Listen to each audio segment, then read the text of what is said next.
nous posons les problèmes de l'immigration. Ce serait pour utiliser et favoriser le racisme.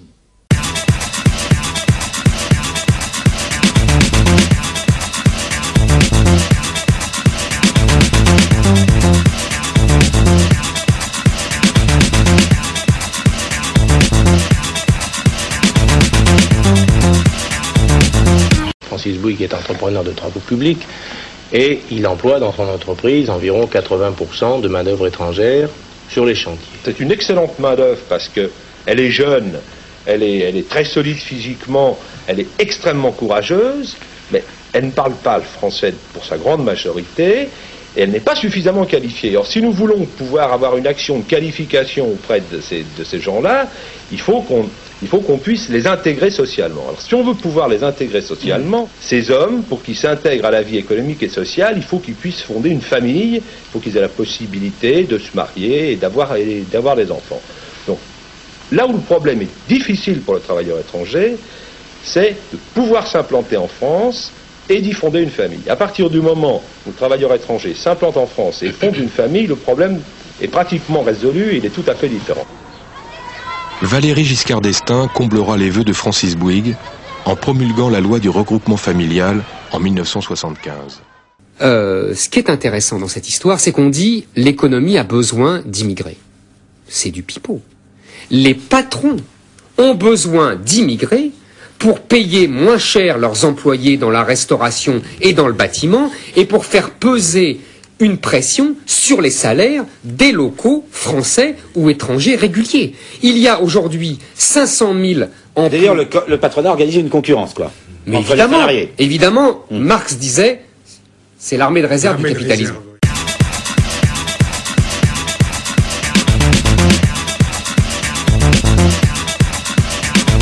Oui, parce que quand même, quand vous voyez un ouvrier comme moi, par exemple, qui va faire, disons, 5,80 de l'heure, embaucher un arabe à 5,20, il accepte pour quelle raison? Et il vous fait du tort. Exactement. Alors où je travaille, ma foi, ça commence à devenir que de ça. Alors entre nous, c'est pas tenable. C'est-à-dire que vous avez à vous défendre contre cette concurrence. Ah oui, il le faut. Et vous avez déjà essayé de leur expliquer que ce qu'ils faisaient, c'était pas correct? Qu'est-ce que vous voulez leur expliquer? À quoi ça sert? À rien. Ils sont soutenus par les chefs. La plupart du temps, moi je connais des patrons ici qui sont soutenus par les patrons.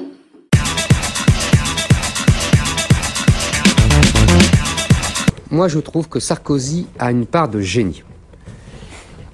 Il a déjà... C'est un tombeur de masques. Mais les siens aussi tombent. Je vais vous dire pourquoi.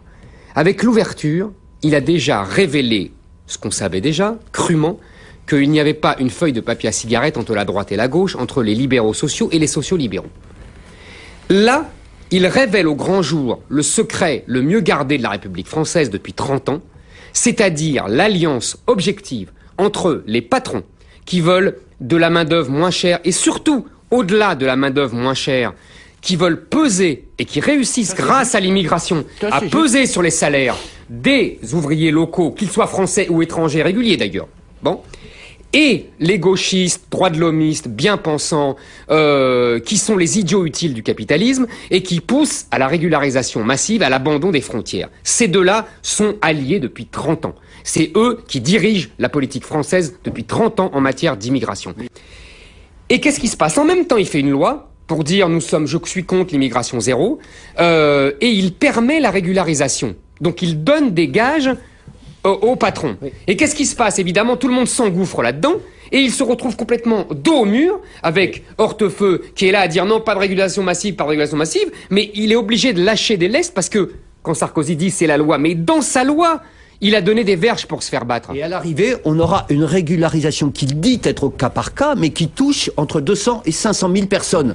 Et que cette régularisation aboutit à faire, il faut bien en être conscient, à faire baisser les salaires que par ailleurs on prétend vouloir faire augmenter. Mais de toute façon, c'est ça, c'est la folie. C'est ça, mais l'autre contradiction de Sarkozy, c'est qu'il va en Angleterre et il nous donne le modèle économique anglais en modèle. Très bien. Mais qu'est-ce que c'est le modèle économique anglais si ce n'est justement faire venir des centaines de milliers d'immigrés pour faire baisser les salaires, pour exploser la classe ouvrière anglaise et pour augmenter et pour relancer la croissance.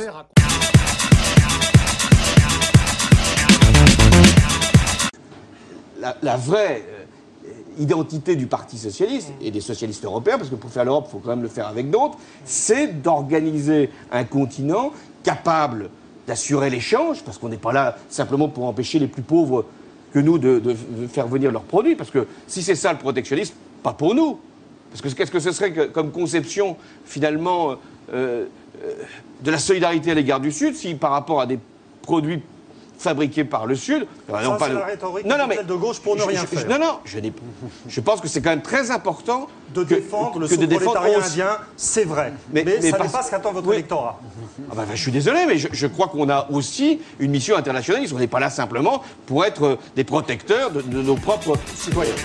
Enfin, pour répondre aux besoins de main-d'œuvre qui sont grands, eh bien, le rapport Attali veut 50 000 immigrés en plus tous les ans. Il faut faire cette éducation du pays pour qu'il apprenne que désormais son avenir, c'est le métissage.